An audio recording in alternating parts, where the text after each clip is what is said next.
Hi, I'm Mike Helveston with Whitford Financial Planning, and today we're going to talk about investing principles. This video highlights Chapter 3 from my book, Achieving Financial Fulfillment. Trading is the buying and selling of securities with the hope of making a short-term profit. Investing involves the purchase of diversified investments and holding them for a long period of time. Most of us would probably consider ourselves as investors by these definitions. Yet when we think of investing, we're more likely to act like traders. Why is that? Well, consider what you see and hear in the news. The financial media is full of headlines that are designed to catch your eye and your emotions. Article titles such as The Top 10 Stocks You Should Own Now or 5 Things You Need to Know often appear. These kinds of lists grab your attention because they share ideas that appear to be urgent. And don't we all want to make the best decisions we can with our investments? We're not only influenced by the financial media. For example, when your best friend tells you about a stock or mutual fund they bought that's, quote, making money, doesn't your brain tell you that you should do something like consider buying it? This reactionary thinking may not lead to sound decision making. Also, market volatility can be difficult for anyone to handle. Both stocks and bonds can experience very high and very low returns in any single year. However, as you move into 5, 10, and 20-year investing periods, the range of returns is greatly reduced. And every rolling 20-year period since 1950, stocks and bonds ended up with positive results. So it's best to maintain a long-term focus because your emotions may drive you to get in and out of the market, leading to underperforming the average returns of the market over time. So before you begin investing, you should understand some of the standard investment terminology. So first, we'll start with stocks. When it comes to stock investing, focus on companies. In any given year, there are many distractions, from the current state of the economy to geopolitical events to gas prices. All of that other data is either a headwind or a tailwind for companies. For example, will the upcoming election impact how many 2-liter bottles of soda Coca-Cola will sell next year? It might, but odds are good it might not. Companies, unlike commodities such as gold or oil, are run by a management team, no matter how big or small, that are trying to deliver profits to their shareholders. So investing over time is about going along for the ride as companies navigate the current economic environment and adjust to ever-changing conditions. Not all companies survive forever, so diversification is extremely important. Stocks give you partial ownership in a corporation, while bonds are a loan from you to a company. In general, a stock investor hopes to have the stock price of the company appreciate in value and be sold later for a gain. Most bond investments are made to earn a fixed amount of interest over time. When you buy a stock, you're actually purchasing a tiny piece of the company called shares. For example, if the price of a stock is $25 per share and you invest $10,000, you will end up owning 400 shares, taking $10,000 divided by $25 per share. As a partial owner, you will share in the company's successes and failures. So if the stock price rises over time to $50 per share, your investment would have grown to $20,000, taking your 400 shares times $50 each. You could then sell these shares and realize a gain of $10,000, or you can keep holding them into the future. Now let's talk a little more about bonds. When you buy a bond, which is similar to buying a bank certificate of deposit, you're purchasing a security that is designed to pay you interest over time for a set period, after which it will pay back the full amount you bought the bond for, called the maturity date. Bonds may sound relatively safe, but aren't completely risk-free. If the company goes bankrupt during the bond holding period, you may stop receiving interest payments or may not get back your full principal. So here's a real-life example. To illustrate how the interest on a bond works, let's say you buy a bond for $25,000 and it pays 2% annual interest for 10 years.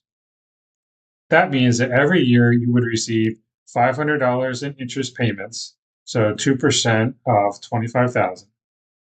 After 10 years, you would have earned $5,000 in interest and then get back your initial investment of $25,000. All right, so now let's talk about cash. The money you keep in your bank checking or savings account is not intended for investment.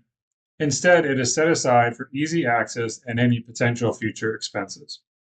Most brokerage investment accounts also include a cash portion that is used to purchase investments, and this is also the place where cash from the proceeds of investment sale are received and held.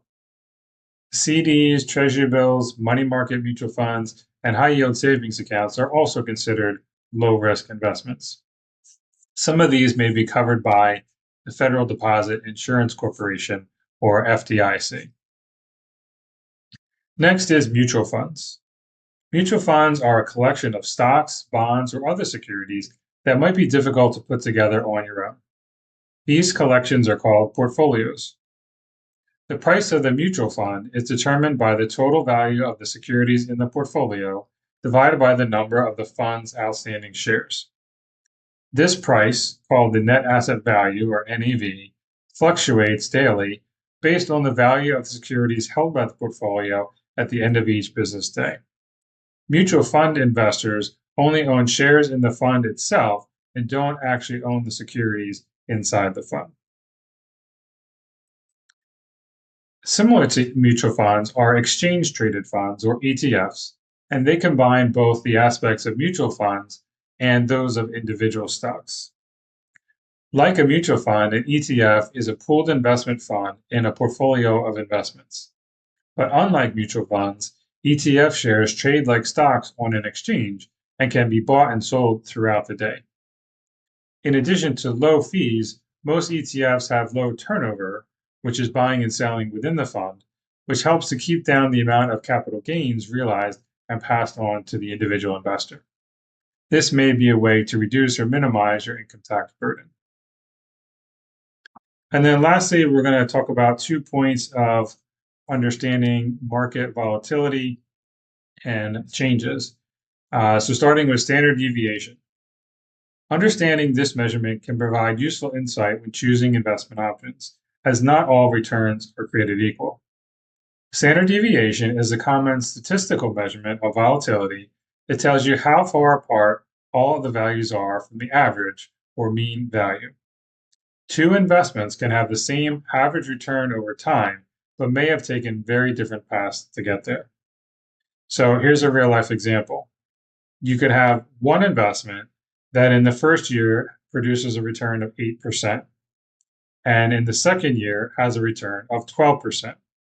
So if we add these together, we've got 20% divided by 2, you have an average return of 10%. You could also have a second investment that has a 0% return in year 1 and a 20% return in year 2.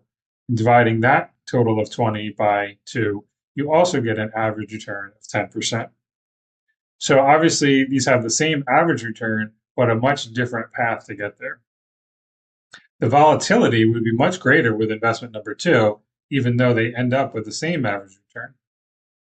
In my opinion, dealing with volatility often causes people to make decisions that may not be in their best interest. If you don't think you would react well with a fund that has wild swings or high deviation, perhaps you should consider one with a lower standard deviation. And the last topic is inflation. Just 45 years ago, in 1979, a gallon of regular gas cost 86 cents. A first-class stamp cost 15 cents, and the Dow Jones Industrial Average hit a high of 907 that year. So think about that, 907 on the Dow just 45 years ago, 1979. The same Dow Jones that, as of now, has been as high as 40,000 or so. Maybe this was just a really great period of time to invest. Maybe there were no significant world events to cause a setback. Or were there?